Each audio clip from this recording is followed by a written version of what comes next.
사람마다 중요하게 여기는 가치가 있습니다. 그 내용은 각자 정말 천차만별이죠. 어떤 사람은 의리를 굉장히 중요시 여기고요. 또 뭐 어떤 사람은 뭐 관상은 과학이다 하면서 사람의 얼굴, 뭐 표정 이런 것을 또 굉장히 중시하기도 합니다.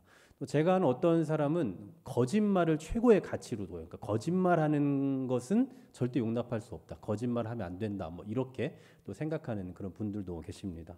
물론 모든 사람들이 공통적으로 뭐 의리를 좋아하고 거짓말을 싫어하고 다 이럴 거예요. 공통적이겠습니다만 그냥 단순히 그런 정도로 좋고 싫고 뭐 나쁨 뭐 좋음 이런 정도의 의미가 아니라 그냥 사람 자체를 이것을 기준으로 가지고 평가하는 정도에 이르는 거죠. 뭐 예를 들면 의리가 있는 사람들과만 가까이 지내고 의리가 없다 그런 것이 보인다 그러면 그 인간 관계를 끊어버린다거나 이런 정도로 나타나게 된다라는 거죠. 이처럼 사람은 주로 누군가를 사귄다, 누군가와 교제한다, 누구와 친하게 지낸다라고 할 때는 자기가 중요하게 여기는 그 가치가 어느 정도 맞아야 서로 이렇게 가깝게 지낼 수가 있는 법입니다. 결혼도 마찬가지 아닐까요? 뭐 길든 짧든 그 연애의 시간들을 통해서 서로의 그 가치를 확인하고 그 가치가 얼마나 맞는가를 또 확인하고 뭐 좀 다르더라도 이것을 얼마나 내가 받아들일 수 있는가 그런 것들이 어느 정도 정리가 되어야 그래야 결혼 생활을 하게 되는 거죠. 뭐 결혼 생활을 하다 보면 뭐 다 여러분 아시다시피 결혼 전과는 너무 달리 맞지 않는 것들이 훨씬 더 많이 보이는 건 사실입니다. 결혼하기 전에는 다 맞는 것 같고 딱 내 짝인 것 같지만 막상 결혼하고 나면 어쩜 이렇게 안 맞나 싶은 생각을 갖지만 그럼에도 불구하고 우리가 살 수 있는 것은 그냥 그 정도의 가치는 양보하고 살 수 있다라고 생각하기 때문일 거예요. 저는 제 아내랑 정말 거짓말 조금도 보태지 않고 100 중에 90개가 맞지 않습니다. 뭐 서로 좋아하는 것과 싫어하는 게 너무 극명하게 달라요. 뭐 예를 들면 제가 가장 좋아하는 음식을 제 아내는 가장 싫어하고요. 제 아내가 가장 좋아하는 음식을 저는 쳐다도 보지 않는다. 뭐 아니면 뭐 음악을 들어도 저는 정말 젊을 때 그 결혼 전에 이런 음악을 도대체 누가 듣나 싶은 거를 제 아내는 가장 즐겨 들었고 또 제 아내가 가장 싫어하는 스타일의 음악을 저도 가장 좋아하고 뭐 이런 식으로 정말 하나부터 열까지 다 달라요. 다 먹는 거 과자를 하나 사도 서로 너무 다르고 뭐 음식을 배달을 시켜도 또 서로 입맛이 다르고 너무 다른데 정말 100 중에 90개 이상은 다르다고 저는 확신할 수 있어요. 그럼에도 불구하고 그게 전혀 불편하지 않고 아무렇지 않은 이유는 그게 뭐 대단한 가치라고 여기지 않기 때문입니다. 만일에 어떤 신앙적인 가치관이 다르다. 이거는 단 하나만 달라도 99개가 갖고 신앙의 가치가 다르다 이러면 그것 때문에 늘 싸움이 생기겠죠. 가장 중요한 가치라고 여기는 것이기 때문에. 근데 그런 것이 아니라 그냥 일반적으로 하나의 어떤 기호라고 여기기 때문에 얼마든지 이해하고 용납하고 또 서로 그냥 배려하면서 또 뭐 양보하면서 그렇게 살 수가 있는 거죠. 뭘 말씀드리려고 하냐면 사람 관계는 언제나 각각의 사람이 중요하게 여기는 그 가치에 따라서 그 관계가 맺어지기도 하고 끊어지기도 한다라는 사실이죠. 그런데 하나님과의 관계에서도 마찬가지입니다. 오늘 우리가 읽은 이 본문에서는 하나님과의 사귐에 대해서 말하거든요. 하나님과의 사귐. 이미 우리가 앞서 생각해봤던 것처럼 요한일서의 기록 목적 중에 하나가 하나님과 우리의 사귐이 있음을 알게 하려 한다라는 거거든요. 근데 오늘 본문에서는 이 사귐을 깨뜨리는 것이 있다라고 말해요. 하나님과 우리의 관계 속에서 그 사귐을 깨뜨리는 것이 있다. 즉 하나님과 우리의 사귐에 있어서 가장 중요한 본질, 가장 중요한 가치가 있다라고 말씀하고 있는 거죠. 그게 뭐냐? 바로 죄입니다. 죄. 이 죄의 문제가 끼면 우리의 관계, 하나님과 우리의 관계는 깨질 수밖에 없다라는 사실이에요. 오늘 본문을 보시면 빛과 어두움을 계속 대조를 시키거든요. 6절 말씀 보시면요. 어두움 가운데 행한다라고 말씀하고요. 7절 보시면 빛 가운데 행한다라고 말씀합니다.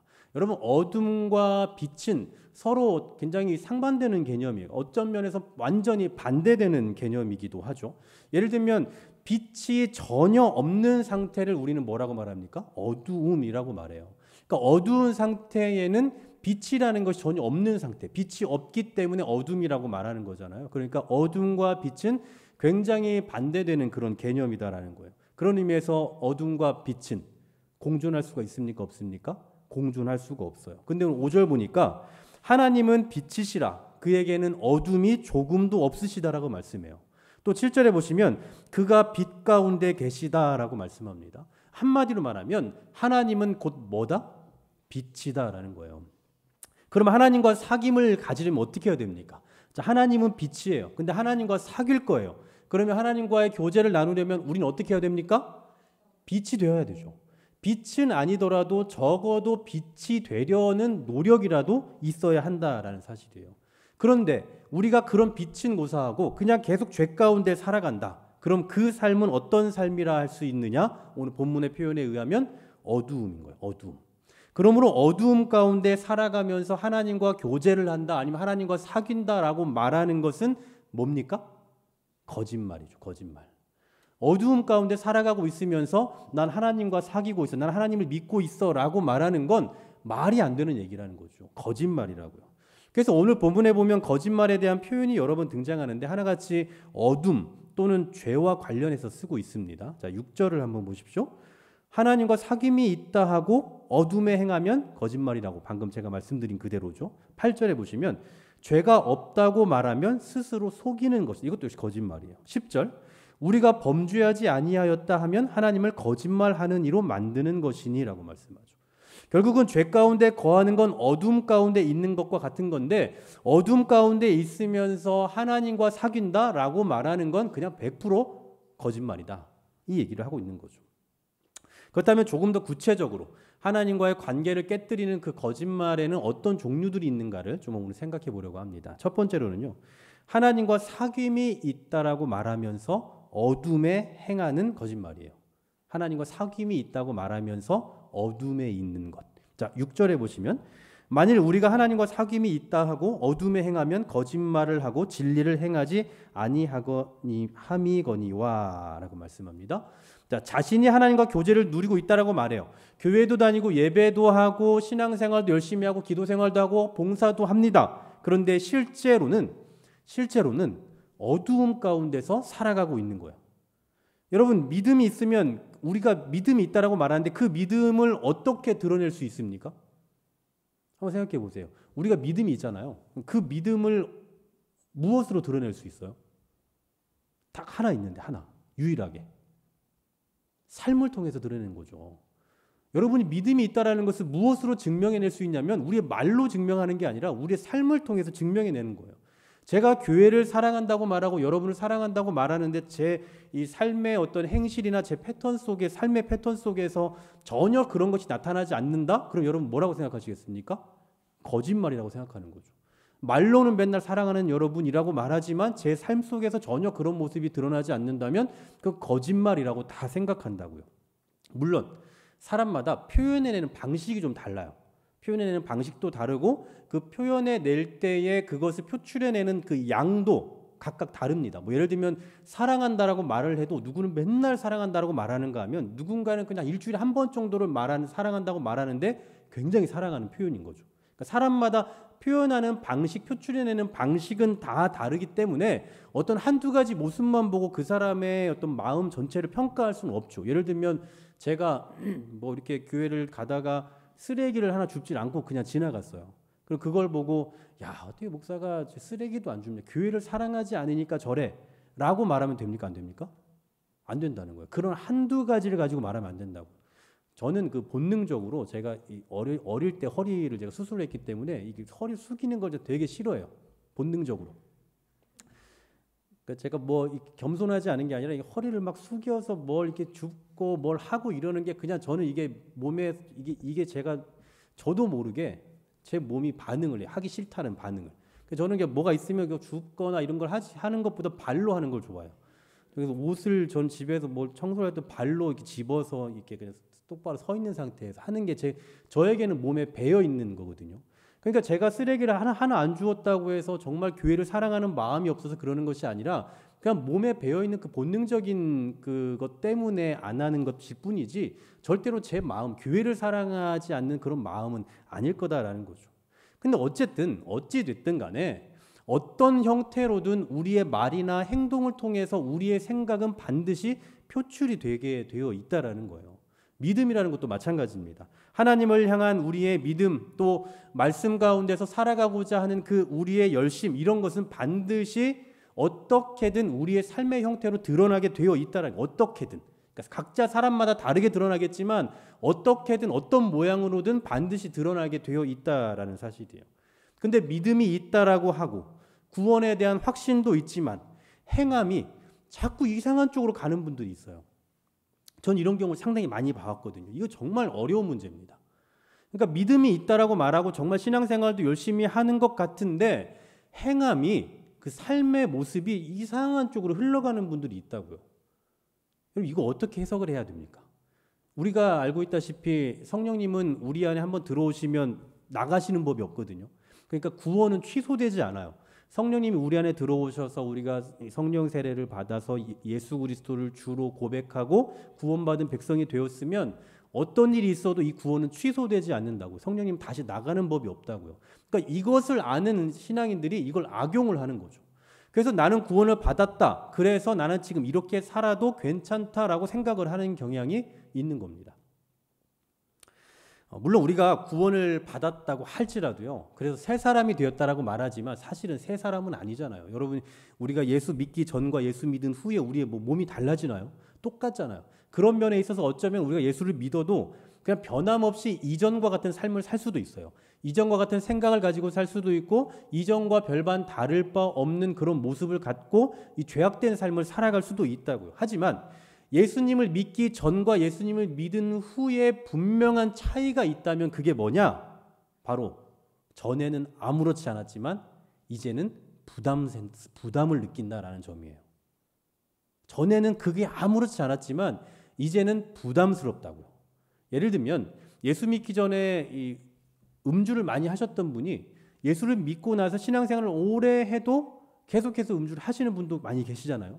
그런데 이럴 경우에 주로 어떤 모습으로 드러나게 되냐면, 예전에는 그냥 아무렇지 않게 마셨다면 예수 믿고 난 뒤에는 내가 신앙이 좀 이러면 안 되는데 라는 그 부담이 있다라는 거죠.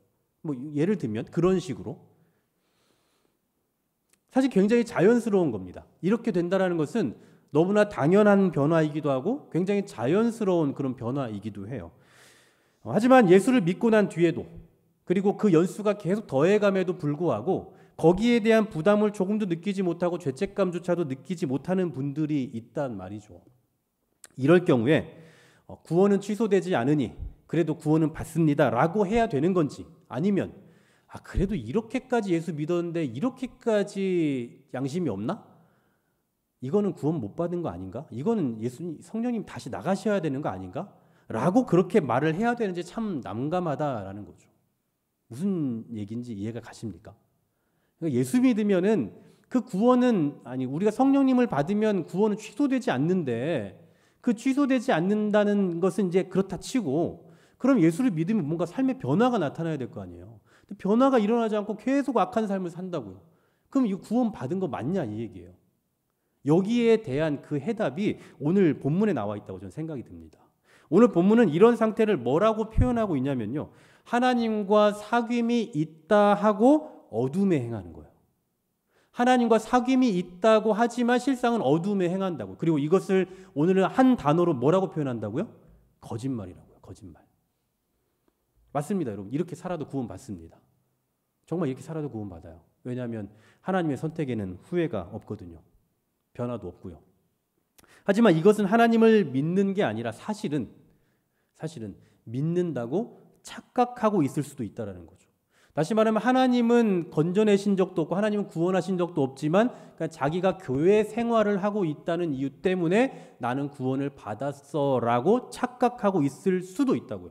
그러니까 착각하고 있다가 아니라 착각하고 있을 수도 있다고. 이전과 동일한 죄를 짓고 어두움 가운데 살아가면서도 조금의 양심의 가책을 느끼지 못하고 그냥 이전처럼 계속 살아간다면, 그리고 신앙인으로서 우리가 해야 될 정당한 그런 것들이 있잖아요. 예를 들면 예배를 잘 드린다거나 예배에서 나타나는 우리의 모습이라거나 이런 것들 속에서 잘못된 부분을 알면서도 전혀 개선되지 않고 그냥 똑같이 그렇게 살아가는 그 모습이 유지된다면, 그렇다면 이 신앙은 분명 죄송한 표현이지만 거짓말일 거라고요. 제가 감히 여러분의 구원 문제나 아니면 여러분의 신앙을 뭐 평가할 수도 없고 평가할 생각도 없습니다만 하나님과 사귐이 있다라고 말하면서 실제로는 어둠에 행하고 있다면 그렇다면 내 신앙이 가짜인지 거짓말은 아닌지 한 번쯤은 생각해 봐야 한다라는 거죠. 여러분 제가 목사이기 때문에 저는 뭐 구원이 확정된 겁니까? 저는 목사이기 때문에 그럴 리가 없는 걸까요? 어떤 직분을 갖고 있기 때문에 뭐 그럴 리가 없는 걸까요? 여기 지금 장로님들 뭐 권사님들은 뭐 오랫동안 신앙생활했으니까 이럴 일이 없을까요? 아니요. 천만의 말씀이에요. 저부터 조금도 여기에 대해서 안심할 수 없다라고 생각이 됩니다. 오해하지 마십시오, 여러분. 죄를 지으면 그거 가짜다 이 얘기 절대 아닙니다. 인간은 태어날 때부터 이 죄의 지배 아래서 살고 있기 때문에 본질적으로 우리는 어두움을 생각해요. 그러니까 예수를 믿지만 예수를 믿어도 동일하게 누군가를 미워하고 시기하고 나쁜 말도 하고 실수도 하고 잘못도 한다고요.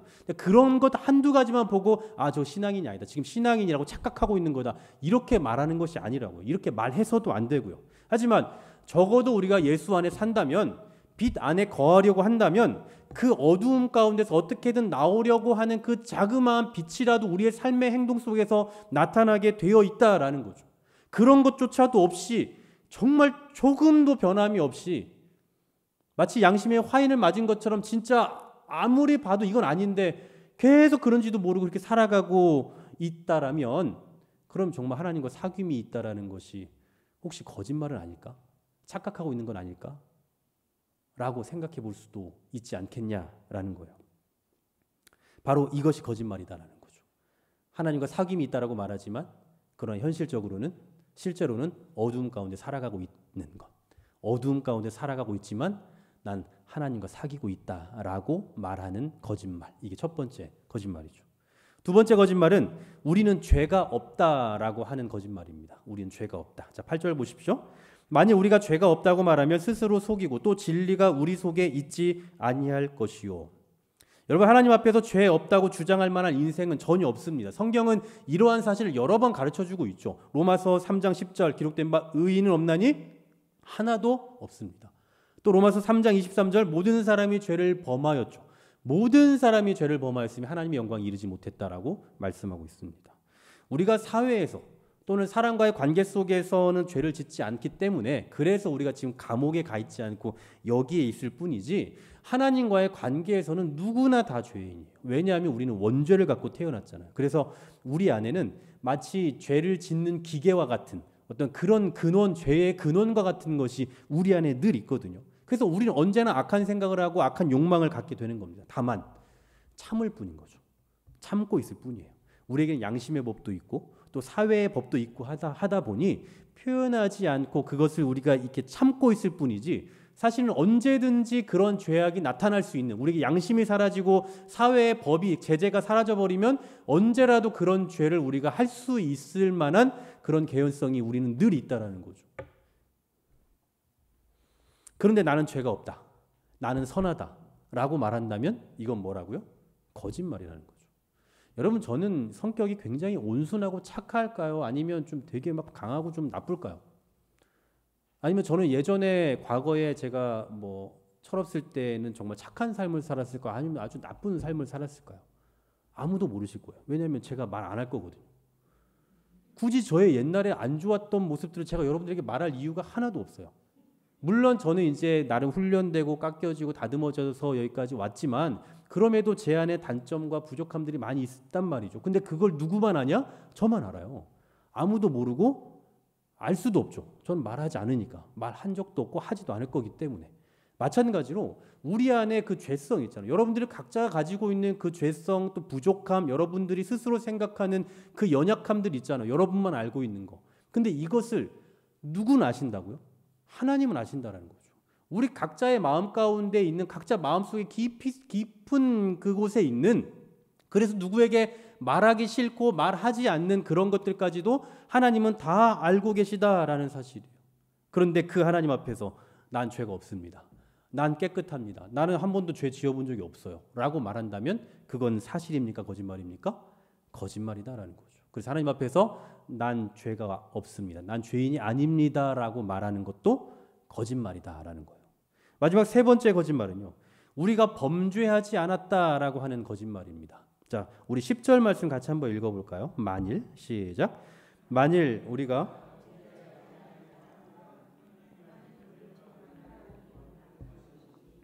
또한 그의 말씀이 우리 속에 있지 아니. 아멘. 자, 한 번쯤은 여러분 들어보셨을 겁니다. 많은 이단들 가운데 구원파라는 이단이 있습니다. 뭐 신천지네, 하나님의 교회네, 뭐 통일교네 하는 이런 그 이단 사이비들은 그냥 딱 봐도 아 이단이구나, 뭐 이상하구나라고 느껴지거든요. 뭐 말도 안 되는 얘기들을 너무나 그냥 대놓고 하기 때문에. 근데 이 구원파라는 이 이단은 그리 이단 같아 보이지 않아요. 우리가 교회를 말할 때는 뭐 이제 한길교회라는 교회 이름을 말하기도 하지만 그 앞에 교파가 먼저 있죠. 교파가 있고 각 교파 안에는 교단이라는 것이 있습니다.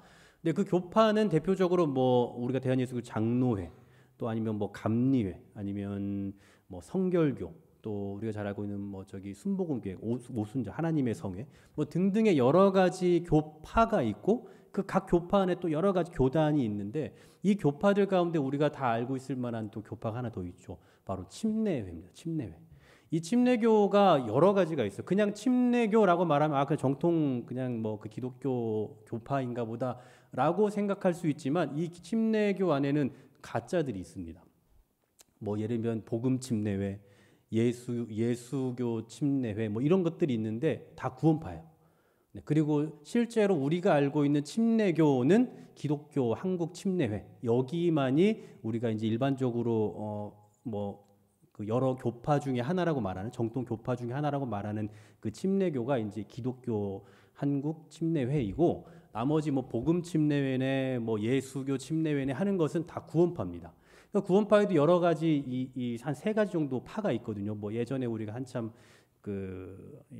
뭐죠? 세월호 사건 때 뭐 죽었다고 하는 그 유병언 파, 그 다음에 이요한 파, 그리고 박옥수 파, 뭐 이렇게 각각의 파 한 세 파 정도가 있는데 이 파에서 그러니까 이 사람들 약간 세 파가 약간 달라요. 교리가 약간씩 다르긴 하지만 구원파의 핵심 교리는 뭐냐면 언제 몇 년, 몇 월, 몇 시 언제 구원을 받았다라는 것을 알아야 된다라고 말해요. 우리 김광순 권사님 언제 구원받으셨습니까? 몇 년, 몇 월, 며칠, 몇 시? 대답 못 하셨으면 가짜예요. 네. 제가 말하는 게 아니라 그들이 말하는 거.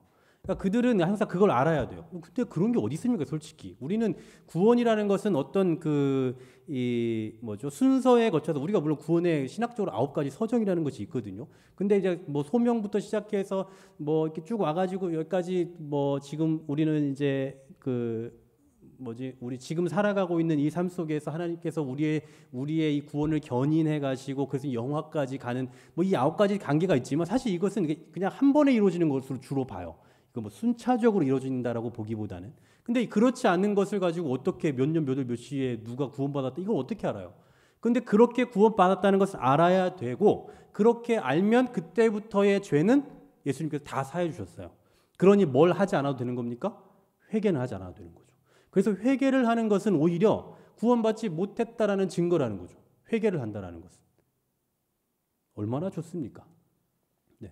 구원받았으면 이제 회개하지 않아도 된다. 그냥 이제 쉽게 말하면 뭐 너무 좀 비약일 수 있지만 그냥 막 살아도 된다. 뭐 이렇게까지 말할 수 있는 게 아닐까 싶습니다. 근데 여러분 이거 오늘 본문의 10절에서 뭐라고 말씀하고 있습니까? 거짓말이라고요. 거짓말. 죄를 짓고도 죄를 짓지 않은 척. 혹은 어차피 다 용서해 주셨으니까 상관없다라고 하면서 죄가 아닌 척하는 거 이거 다 거짓말이라고요. 그래서 우리는 매일같이 무엇을 해야 되는 거냐 하면 회개를 하는 거예요. 우리는 매일같이 하나님 앞에 지은 죄가 있고 우리의 마음 가운데 하나님 앞에 온전히 나아가지 못하는 심지어 우리가 예배 자리에 나와서까지도 하나님께 예배드리겠다라고 나왔지만 이 시간마저도 우리는 하나님 앞에 진짜 온전히 안 나가잖아요. 그러니까 예배를 드리고도 우리는 회개를 해야 되는 게 사실 우리라고 생각하거든요. 그러니까 우리는 매일같이 항상 하나님 앞에 회개하는 심정을 가지고 살아가는 거예요. 회개하는 것은 구원받지 못했다는 증거인 것이 아니라 오히려 구원받은 자는 마땅히 회개해야 되는 거죠. 구원받은 자로서의 책임이 바로 회개라는 사실이에요. 이처럼 오늘 본문에서는 하나님과의 관계, 그 교제권을 깨뜨리는 3가지 거짓말에 대해서 말씀을 해주고 있죠. 첫 번째, 어둠 가운데 살면서 하나님과 사귀고 있다라고 말하는 거짓말. 두 번째, 스스로 죄인이 아니라고 하는 거짓말. 세 번째, 죄를 지어놓고 죄를 짓지 않았다라고 말하는 거짓말. 제가 이 세 가지를 이렇게 설교 준비하면서 적어놓고 이렇게 좀 묵상을 하는 중에 이 세 가지를 무엇으로 좀 표현해 볼 수 있을까? 딱 한 가지 단어로 좀 이렇게 압축이 되더라고요. 바로 착각이었어요. 착각. 이 세 가지 거짓말을 모아놓고 좀 이게 도대체 어떤 걸까를 고민하고 묵상하는 중에 착각이라는 단어가 떠올랐다고요. 실상은 어두움 가운데 살고 있으면서 나는 하나님과 살아가고 있다. 하나님과 교제하고 있다라고 착각하고 살아가는 거예요. 실상은 죄인인데 자기는 죄인이 아니다라고 착각하고 살고 있는 거죠.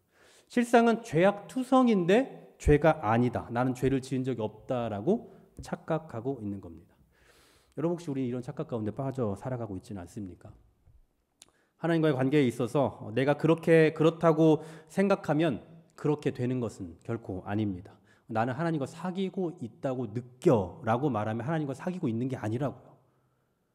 나는 잘못하지 않은 것 같아. 내가 생각하기에는 난 괜찮은 사람인 것 같아 라고 말하면 내가 괜찮은 사람이 되는 거 아니라고요. 그래서 우리는 언제나 내가 생각하는 정도에 머무는 것이 아니라 정말 하나님께서 인정하실 만한 삶일까를 생각해 봐야 되는 거예요. 나는 그렇게 하고 있어. 나는 그렇게 살고 있는 것 같아 라는 이 착각. 나는 잘하고 있어. 나 정도면 괜찮은 것 같아 라고 말하는 그렇게 생각하는 이 착각. 이 영적인 가면을 우리는 벗어야 된다고. 그런 게 얼마나 많습니까? 우리가 가지고 있는 어떤 직분? 아니면 어떤 우리의 위치? 아니면 우리의 어떤 신앙의 연수? 이런 것들을 그냥 우리는 더 중요하게 생각하다 보니 난 이 정도 신앙생활하면서 이 정도 헌신했으면 괜찮아라고 말하는 그냥 그런 자기 만족 혹은 자기 기준에 의해서 나는 괜찮아라고 그렇게 말하면서 살아가는 그 영적인 거짓말, 영적인 착각, 그 영적인 가면 이것을 좀 내려놔야 한다라는 사실이에요. 하나님과의 친밀한 교제, 하나님과의 사귐을 위해서는 먼저 그분 앞에 우리의 실상, 우리의 현실, 우리의 연약함 이것을 그대로 내어놓을 수 있어야 돼요. 하나님 앞에서 우리 자신을 속이려 해도 속일 수 없다라는 것을 알고 그분 앞에 우리 자신을 정말 낱낱이 내어놓을 수 있어야 한다라는 사실입니다. 여러분 빛이 환하면요, 태양빛이 밝으면 그 빛에 의해서 먼지가 잘 보이는 법이에요. 빛이 애매하면 지금 같은 빛에선 먼지가 보이질 않아요.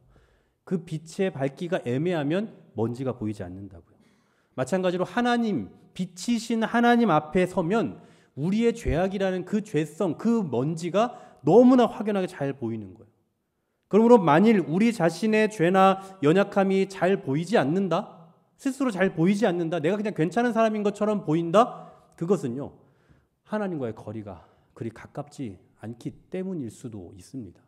하나님이라는 그 정말 밝은 빛에 나를 비추지 않기 때문에 잘 보이지 않는 것일 거라고요. 하나님과 가까우면 가까울수록 그 빛에 의해서 우리 자신의 죄의 먼지는 훨씬 더 선명하게 보일 거고 하나님 앞에서 내가 얼마나 연약한 존재인지 얼마나 죄악된 존재인지를 알게 되는 것입니다. 그럴 때 비로소 쓸데없는 착각 속에 빠지지 않고 그분 앞에서 무릎 꿇는 삶을 살게 되는 것이죠. 사랑하는 여러분, 스스로를 속이고 하나님도 속이려고 하지 말고요. 우리 자신을 먼저 하나님 앞에 솔직히 내어놓을 수 있기를 소망합니다.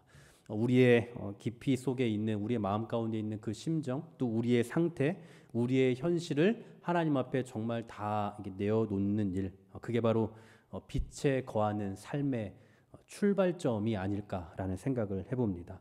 하나님은 우리의 연약함을 보시고 너 왜 이렇게 연약하냐, 너 왜 그러냐라고 우리를 타박하지 않으시고요. 이렇게 말씀하실 겁니다. 이 9절 말씀을 읽고 오늘 말씀을 맺도록 하겠습니다. 9절 같이 한번 읽고 마칩니다. 만일 우리가 우리의 죄를 자백하면 그는 미쁘시고 의로우사 우리 죄를 사하시며 우리를 모든 불의에서 깨끗하게 하실 것이요. 아멘.